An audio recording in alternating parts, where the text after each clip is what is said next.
So I am very happy that Ben Gaum has come back to join me to continue the conversation about Laneway Suites and garden suites and the whole thing. So yeah, thank you for taking time out of your day golf game to come and see us. Thank you. By the way, listen, full visibility. I wish I was at the cottage. We were talking about this before. We're like, so it's going to be 30 degrees out. Why am I working? Yeah, we should be doing this podcast from a deck somewhere. Yes. Oh, a patio, a couple of Coronas, Caesars. Yeah. Well, I'll take a Caesar. You have a Corona. There you go. Let's see So, I mean, so much has happened since the last time you were here. And although it was like, I don't know, 6 months ago. Yeah. I always say to clients like a month from now. A client of mine the other day asked me, I really hope they don't raise interest rates next month because I'm worried about selling in the spring. And I'm like, no.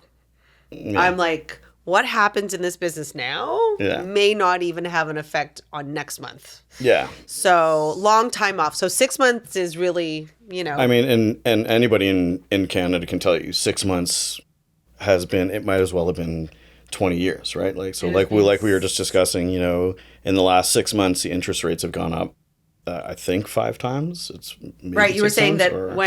when you were on last, right around the time you launched, it has been a roller coaster ride, very similar in effect to I feel like it could be a meme of those people in Canada's Wonderland that were held upside down. Yeah. By the way, not to go off topic, but I just want everyone to know, listeners that don't know me, that is my ultimate nightmare.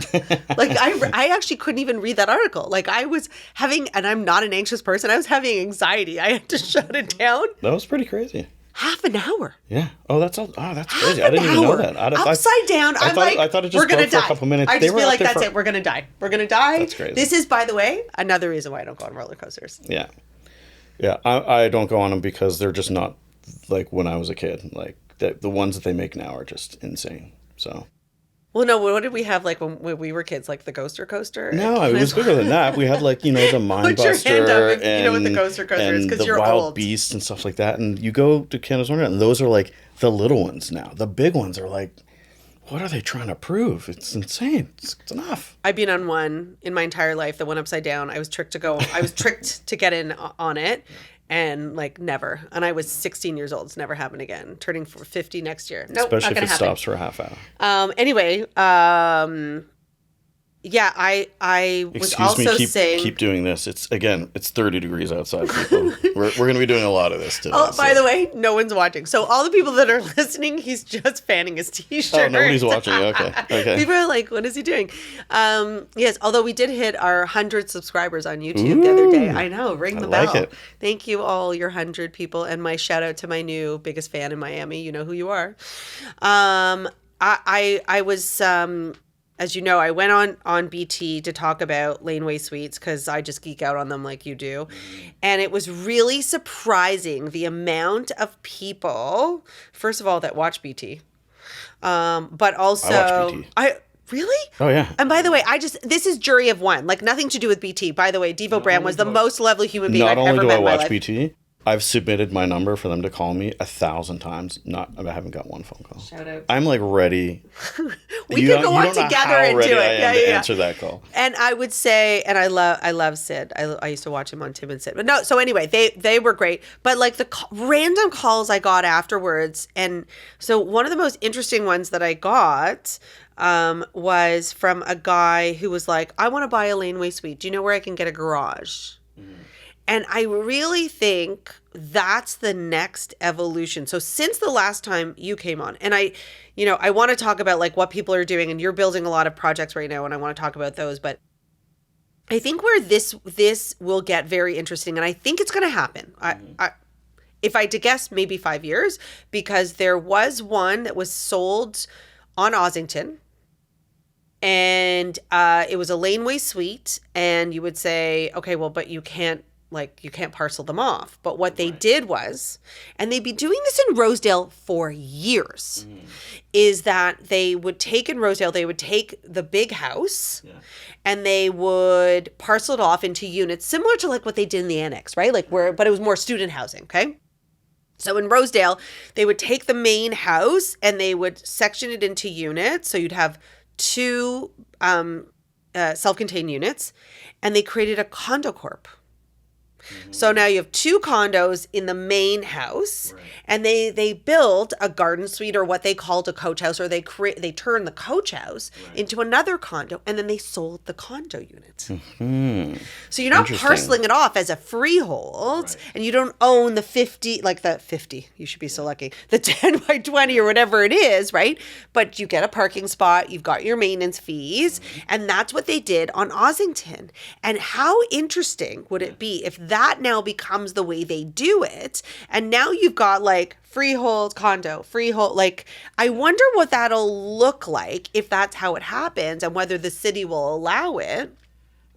But it becomes really interesting, because so you have a house, and that house now you live in, you own it, you're the owner, it becomes a condo corp. Now it changes when you go to sell it. It would change your resale value, but you could sell the piece of land behind you.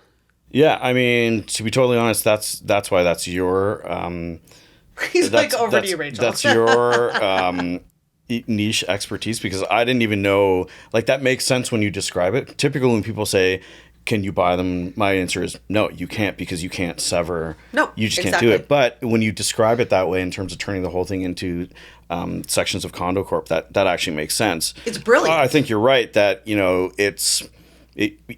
have to be a specific buyer. It has to be just purely you've bought this thing for the whole property for income purposes. I think my initial reaction to that is, I think we need to just let the dust settle and figure out the initial step first. Like, I think the Laneway House initiative, the reason that there's so much buzz is because the city got it right. For the first time in my life, and for anybody out there who's born and raised in Toronto, not a lot of things have been done right in the city, right? Like the DVP is a nightmare. When they built it, they had no foresight. There's never been any foresight. It's the first time. It's the first time in the history of the city that they actually came up with a concept that had foresight, and they did it quickly. They got this thing out in like 2 or 3 years.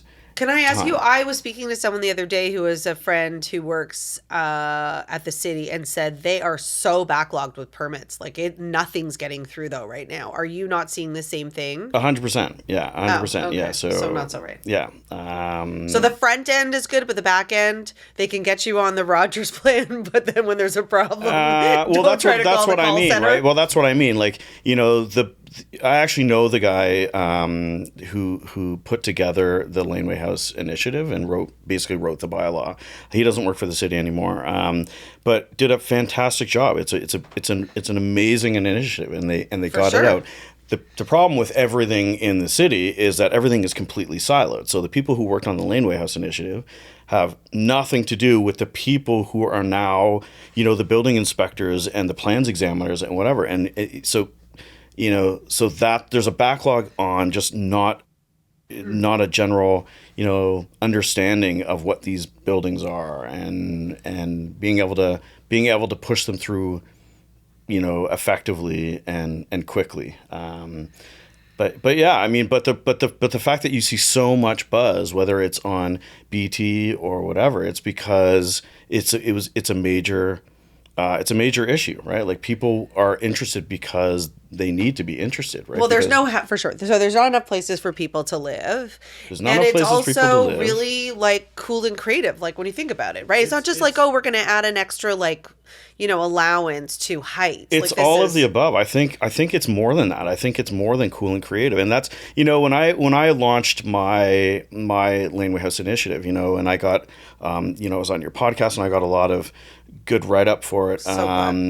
So many people, by the way, called me. And I'm totally appreciative of all this stuff, but a lot of it, especially the write-ups in the different publications, a lot of it was like, hey, cool new Laneway House of the week. And that's great. And I love my stuff being showcased. But, I told one publication in particular, I said, you guys have a big voice in the city, and I think you're sort of missing the point. It's not just that this thing looks cool. Like, I'm an architect. Obviously, it's going to look good. But you're missing the point that it's addressing a major issue here. Like, this isn't just about being cool. This is about the fact that people are panicking. People are like, me and my wife make $200,000 a year, and you know, and we're still struggling to make ends meet. Like, how can we? You know, people are panicking, looking for solutions. Whether it's them getting more income, whether it's my kids just came home from university. Where are they supposed to go? It's $4,000 rent. Like, where are they going to live?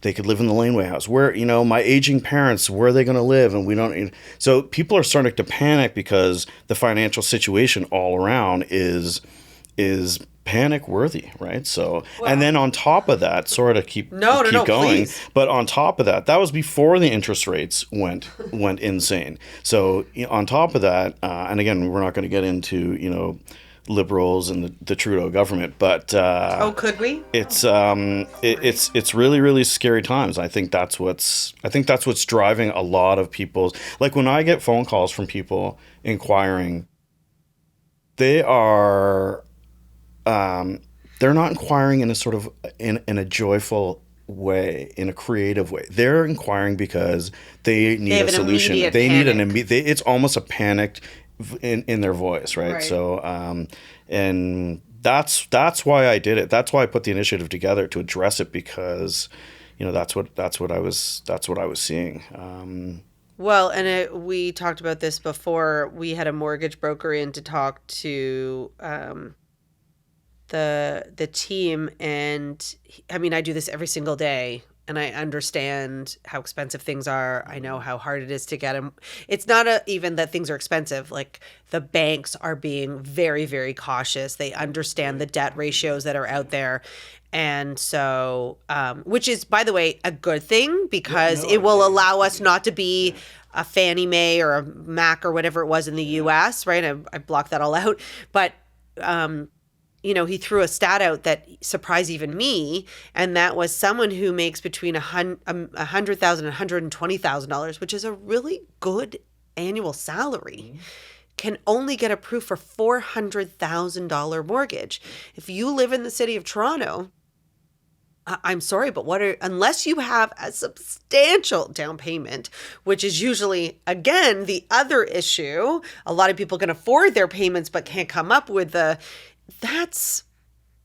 like, there's nothing unless you're buying even a co-op. Well, that's the other reason why 450 square foot condo. Yeah. Like, there's nothing. The other. I mean, and again, I'm not an expert on mortgages and all the calculations, but, you know, when you're doing a laneway house, you have your annual income that's supporting it.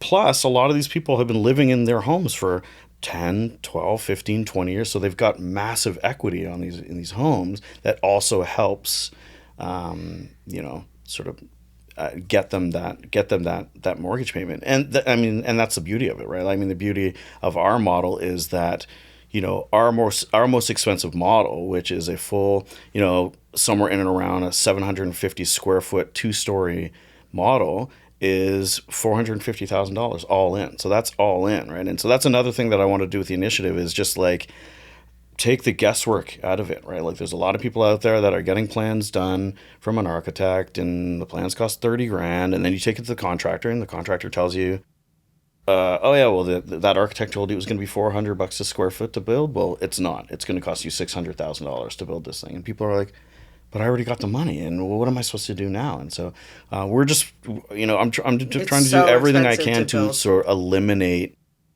any of the guesswork, and just you know, and to sort of offer that to people as a peace of mind. And to be honest, like, at $450,000, it's, you know, of all the research that I've done, it's still coming in at the lowest price for you know, for that size laneway house in the city. And when you compare that to condo, you know, like a 750 square foot condo in the city average cost for a condo at this point is about $1,000 a square foot.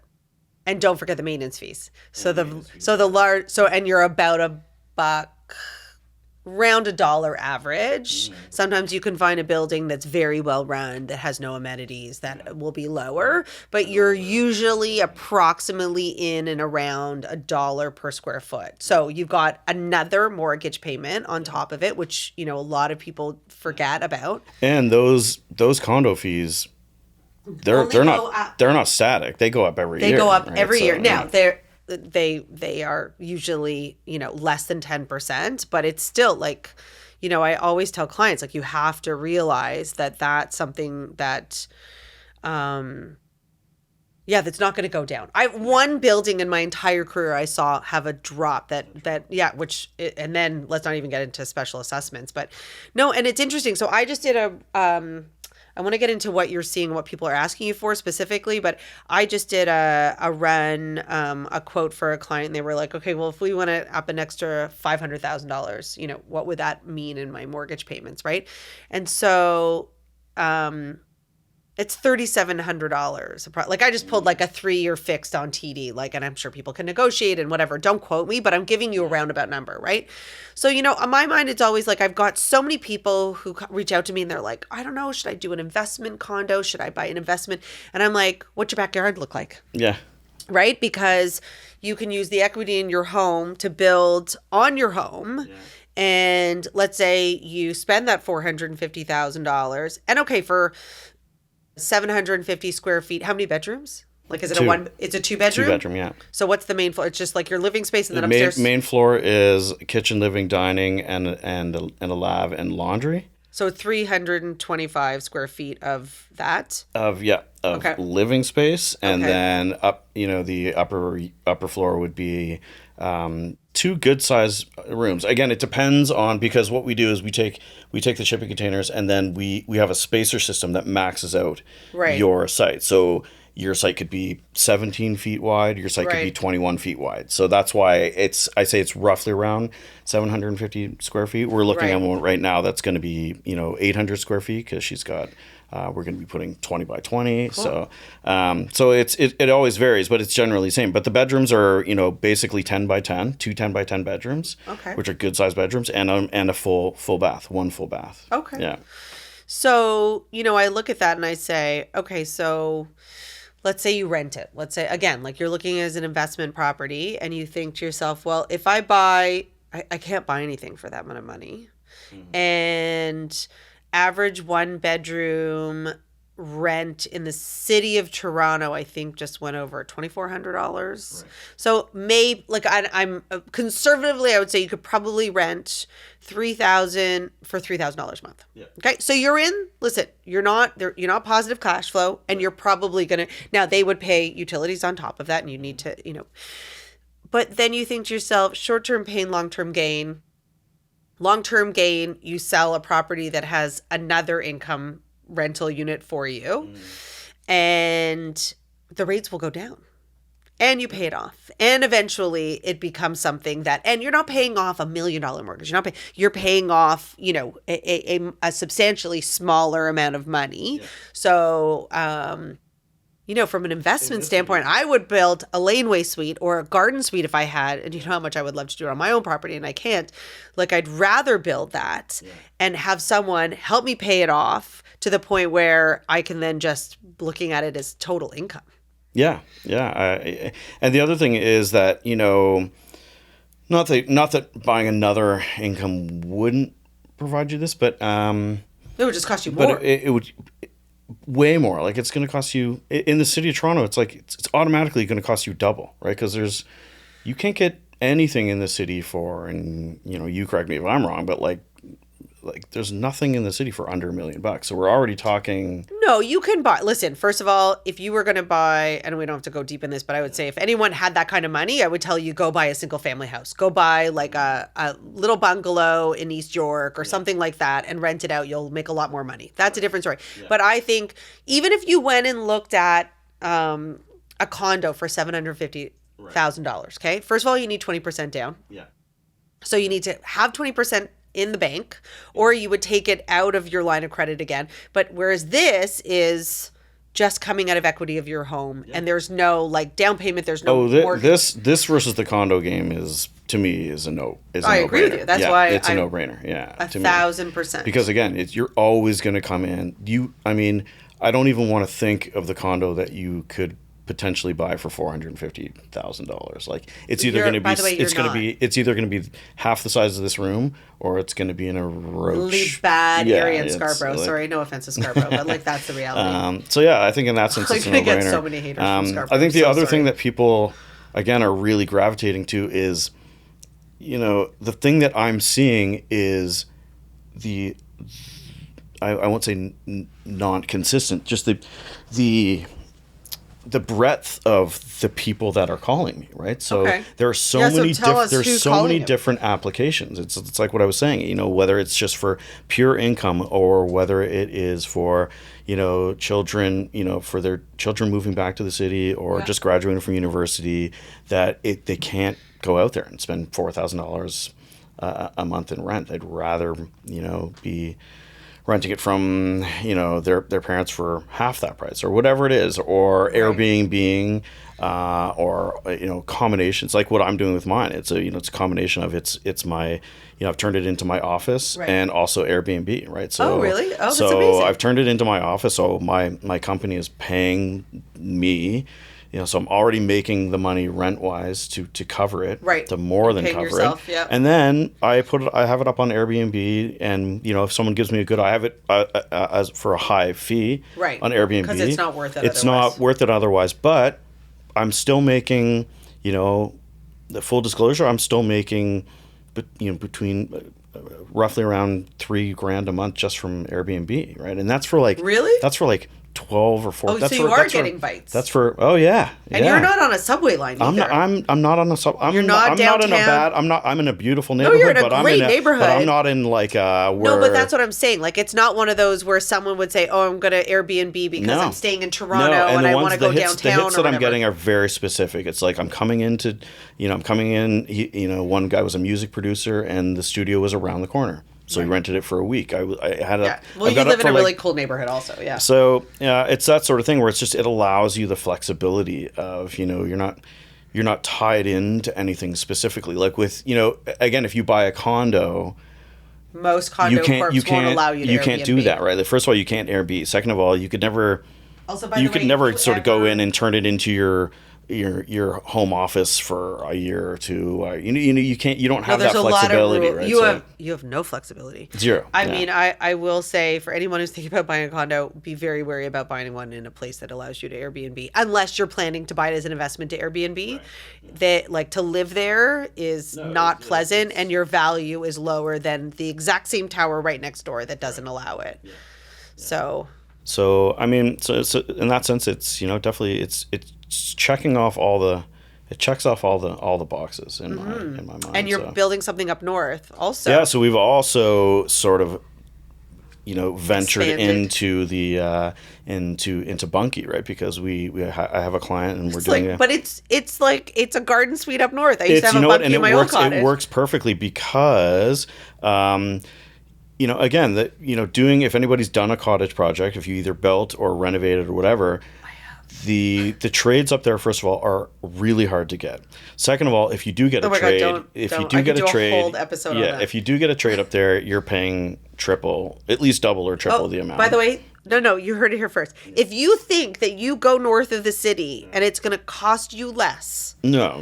I have a builder friend, like custom home builder friend, who tells me that they bring their Toronto trades Yeah. Oh yeah. to Muskoka. In fact, I have to get my roof done at the cottage. The local people were charging me 40%. And I thought to myself, you know what? I'm just going to call my guy, right? And see, maybe I'll put him up. I thought it will be cheaper to put him up at a place nearby. And he said, no, I'll drive up and down the same day. No problem.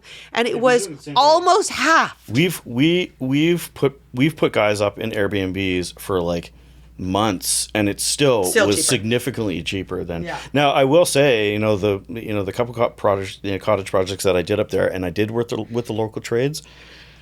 There's a reason. Not only, I mean, the main reason that they charge so much is because there's only so many of them and whatever. And they can. The other reason is they're really, really good at what they do. Very like good. Phenomenal. It's like Phenomenal. I agree with the you. level of work that they're doing. It's like No, the they're craftsmanship. artisan and They are. craftsmen. There's no shortcuts. Yeah. So other than let's just say that's not necessarily I don't know the case if you get here, what you right? pay for, but yes, Yeah. I would it's say It's trickier to navigate that here. Let's just say so.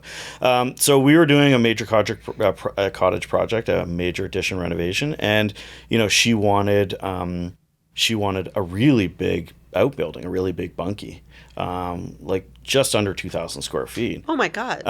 So we sort of looked at it, and I sort the of, size of my I cottage. mentioned it to her that the dimensions that we're looking at are they just work really well. And of course my head is fully in, shipping container mode. Yeah. And so I mentioned it to her, and it worked perfectly. So we literally just dropped the 2 first containers. It's big. It's double what we do here in the city. We're using 4 40-foot containers up there. Wow. But the beauty of it is, it's like, we dropped them last week. We're going to drop the next ones next week. The windows get before the end of October, like with less than a month, we'll have the whole thing framed and windows, the whole thing. It's ready to go. We just got to go inside and finish it. So that will take, 4 months construction. Again, where everything else is taking. So start to finish build construction. 2,000 square feet will take you 4 months. Wow. Yeah, which it's unheard of, right? It's unheard of. And I mean, so much of that is because we're eliminating all of the framing. We're eliminating all of the cladding work. We're eliminating all of the, vapor barriers and trusses and roof building. It's like you put these containers in and they're in and they're done, right? So, and it's the same thing here in Toronto, right? That's the other metric I tell people. I said, the one metric that people don't automatically think about is, and I think I talked about this last time, was, our permitting process is about 2 months, and the build is about 6 months. So only 2 months for a permit? That I say 2 months, but the caveat is that the city is the black hole, right? So That's why we I have bring everything it up. ready to go in the first month. Yeah. We submit them, and then it should come back in a month. That's why we say 2 months. But yeah, if it takes longer, it's that part of it is out of our control. It's city control. Okay. But the construction side being 4 months is massive, right? Because if that whole process takes 6 months, and if another person's process, if you're doing this in stick build, it's going to take a year to build. The design process and all the detailing, blah blah blah, it's going to take 6 to 8 months. We're talking at least a year and a half. No, it's true. So we're talking about a year difference. So if you take that year difference and you multiply that by $3,000 a month, that's close to $40,000 right there in your pocket. That if you and your next door neighbor are building Laneway homes, you've already made $40,000 before he even finishes the project, right? So that's another sort of financial metric that people aren't thinking about, but when they think about it, they're like, yeah, that's right. If I can get this done in 6 months, I mean, that's... So are you seeing anything pick up in the garden suite aspect of it? Yeah, we're seeing a lot more inquiries with the garden suites. Again, I think with the garden suites, what has to happen, I think there needs to be like an amendment to the bylaw, right? Because what's holding the garden suites back is the fact that people are finding it a little hard to justify 1 story to have a garden suite in the backyard. They're looking for 2 stories. The problem with 2 stories is, the regulations are so much tighter than they are for laneway homes, right? So the side yard setbacks there are no side yard setbacks for a laneway house. It's, 5 feet on either side for the garden. Right, exactly. So if you've got a 30-foot wide lot, okay, great, that's fine. But if you're one of these, an urban condition that has a 20-foot wide lot, right, and you're talking 5 foot on either side, it's like you're going to build a 10-foot building. And then even then, with the setbacks, you have to go up, and you're still required to have that 45-degree angular plane. Right. So I think it's the garden suites were never part of the initial laneway house initiative. That was brought. It was brought in afterwards. Yeah. There's a reason, like now that they're looking at them, it's hard to justify a lot of them, because when you go up onto the second floor and it's been chopped off mostly by these 45-degree angular planes, it's like the third floor of a Victorian house in the annex, where it's like, that's great for a little kid's playroom, but it's not. I was gonna say, my husband can't stand up. Like, if you can't get out of bed and stand up, like, like you can stand up right in the middle, or the type thing. So that's why it's the bylaws and regulations. That being said, what I tell my potential clients is, listen, there is no better time to go to committee of adjustment than right now. There's so much pressure on the city to, just housing people. People are screaming it from the rooftops, right? So there's a real panic and a real need for all levels of housing, renting, whatever it is. So that's why I think it's a good time to go for committee of adjustment. The best time maybe ever to go to committee of adjustment for these things. And I'm starting to see a lot more of decisions in committee of adjustment in favor of adjusting those requirements for garden suites especially. So on that note, I'm very interested. If I were to put a permit in and I wanted to do one, and I were to say it was to create new housing. So it's not me. I'm not creating a new office.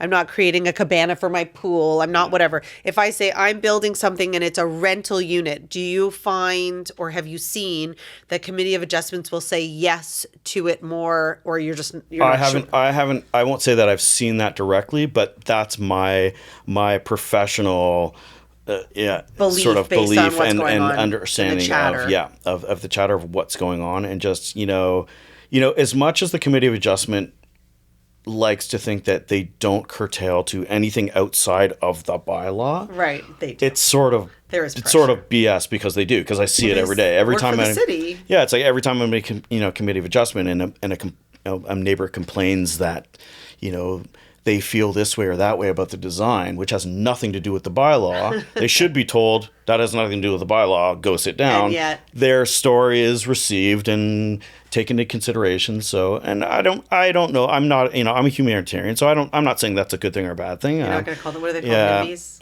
It's just, the NIMBY, the people for sure. But there are people who have sort of less NIMBY concerns that again aren't bylaw related, that get sort of taken into account. So I think that's a huge thing. I think if you go in there and say, we are creating this for income because we need the income, and we're doing it as a rental, or we're doing this because we need to build this because my parents are both in their 80s and they cannot, and it's our culture, or whatever it is, there's always outside of the bylaw things that get taken into consideration. So that's why there's so much political pressure, social pressure, cultural pressure. There's so much pressure on the city right now. It's literally like this hot pot that's going to explode. So if you go to committee of adjustment and you say, I need this, and you're going to tell me I can't because of a 45-degree angular plane. Especially if you have, your next door neighbor say, like, it's fine, I'm okay with it, that's fine. So but again, that's why it's the garden suites has always been a little bit slower of a takeoff. The bylaws are for sure the reason why. The Laneway Suites are a little bit more straightforward, for sure. You have one or you don't. You have one or you don't, yeah. Well, I think that this is a continuing, evolving product, and that's why I thought it'd be really good to, retouch on it. But I'm really interested. I feel like I want to bring you back early next year and see what happens, what's going on in spring, what those calls look like. And I think that things will change when the interest rates go down and people are feeling a little bit more confident about spending money. I don't even think, in my personal experience, it's not I think what happened in our experience, we launched, like I was saying before, and I was on this podcast 6 months ago or 7 months ago, whatever. Since we launched, interest rates went up 5 times, and people were just like deer in headlights. They had no idea how to react to that. Now what I'm finding is, even though the fact that interest rates haven't come down, people have had enough time to breathe and assess their own financial situation and be like, they made adjustments. Even at 5%, if all I have to do is get $450,000 and not $800,000 to get a condo, we could make that work. How could we make that work? So now they're still in the kicking tires mode, but at least we're getting a lot of the calls now, and people are making, it's starting to make those moves for, maybe not for now, but for a spring. You know, like let's see what happens if the rates do come, because if they come down 1 point. Oh my God. First of all, I just want Yeah. anybody think about it. If it goes down 1 point, Yeah. the prices will go back up. I'm just telling you right now, which is crazy because 1 point in this market, like, But that's even more. you're getting stress tested now over 9%. Like, it's crazy. But that helps us even more, because I think you're right. If the interest rates come down, the prices of homes are going to go up again, whatever. But the people who are like, but I'm not looking to buy a home. I want to borrow $450,000. No, the investment, or they want, they need another unit, so or they want to do renovation. If I'm just borrowing money. Or a renovation. Do I build that, or do I underpin my basement? Yeah. Right? Like, there are so many options. Yeah. Yeah. So.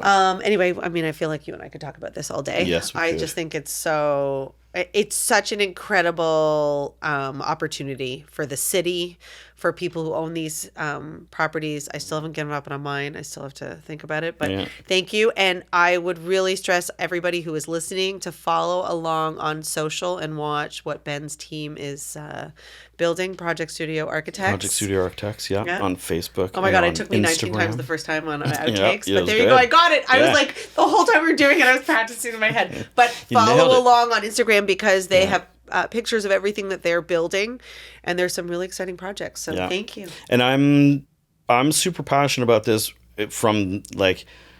Well, level from a humanitarian level. Yeah. So like I've got all the time in the world for people to call up, and people are always surprised when they call up and they're like, wow, thank you so much for it. Like, you spent like you get Ben, you spent by the so way, you much don't get time. his associate, you get Ben. You get me. That's it. You call the number and you get me, and I'll talk about it all day long. And we'll put it in the show notes again. And thank you so much for joining me on such a beautiful day. Yeah. Let's go drink beer.